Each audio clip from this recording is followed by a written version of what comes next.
La République démocratique du Congo est un pays riche en ressources naturelles, notamment en terres fertiles et en eau douce. Malgré cette richesse, la sécurité alimentaire reste un défi majeur pour de nombreux Congolais. Le concept de la souveraineté alimentaire est devenu de plus en plus important dans le monde entier, car les gens cherchent des moyens de se nourrir d'une manière durable et équitable. En RDC par exemple, la sécurité alimentaire est un défi ambitieux mais nécessaire pour assurer la sécurité alimentaire et la dignité des personnes. Depuis plusieurs semaines, le prix des sacs de farine de 25 kg est en hausse sur les marchés de Lubumbashi, chef-lieu de la province minière du Haut-Katanga. Il y a de cela quelques semaines, ces sacs de 25 kg étaient vendus entre 40 et 45 000. Celui-ci est passé à plus de 95 000 francs. Et selon les experts, le Haut-Katanga doit produire 800 000 tonnes par an pour maîtriser la situation. Voici donc 5 défis dont la RDC doit faire face pour atteindre la souveraineté alimentaire.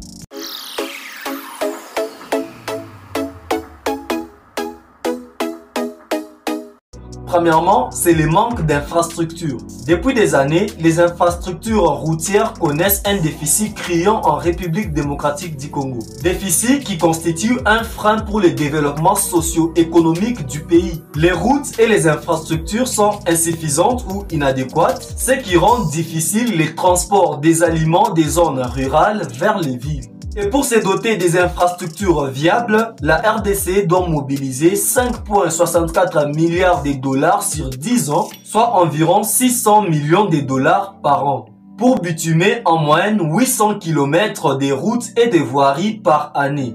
Un défi pas facile à relever, mais des efforts concertés pourraient y arriver. Deuxièmement, c'est les conflits armés. Des décennies d'instabilité, de conflits armés et de violences intercommunautaires ont exposé des millions de Congolais à la violation du droit international humanitaire. Le de la souveraineté alimentaire est le plus touché par ces conflits.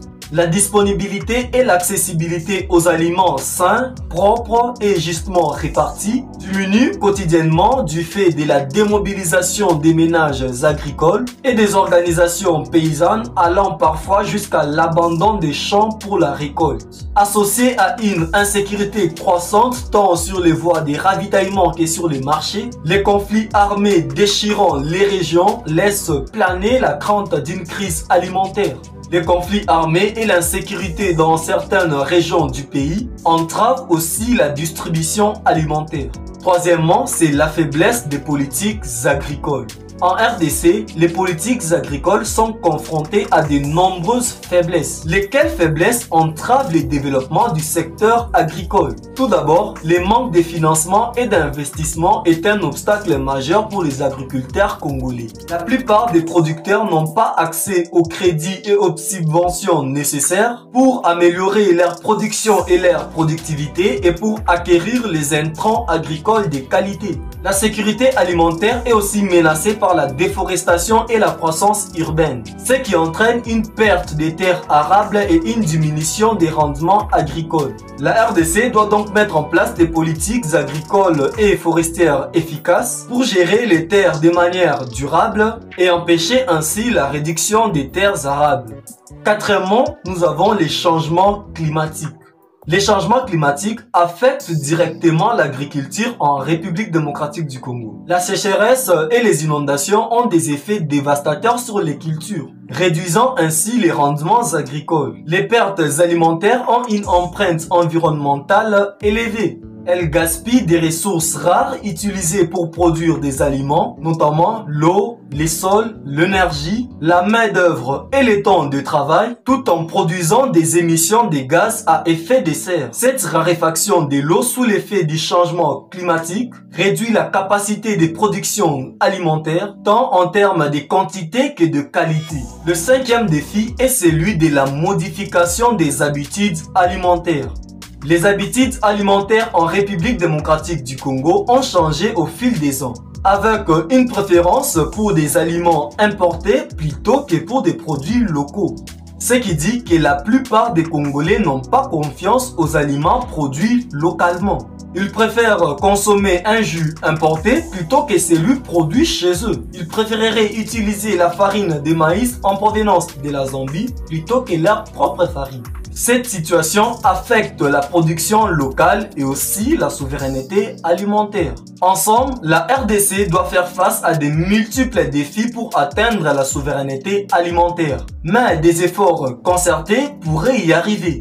Pour résoudre les problèmes de sécurité alimentaire en RDC, il est nécessaire de mettre en place des politiques et des programmes qui encouragent la production alimentaire durable et équitable. Cela peut inclure la promotion de l'agriculture biologique, la fourniture d'outils et de semences de qualité aux agriculteurs et la création des marchés locaux pour des produits agricoles. Il est également important de renforcer les infrastructures de transport et de distribution ainsi que de lutter contre la corruption et l'insécurité pour assurer la distribution équitable des aliments dans tous les pays.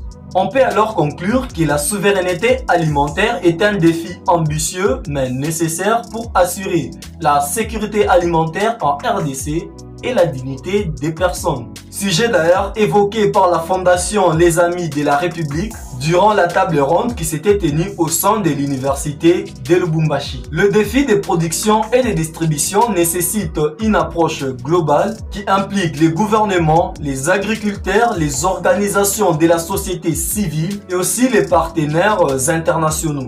Ainsi, en travaillant ensemble pour promouvoir une production alimentaire durable et équitable et pour renforcer les infrastructures des transports et des distributions, nous pouvons aider à résoudre les problèmes de sécurité alimentaire en RDC et à améliorer la vie des Congolais.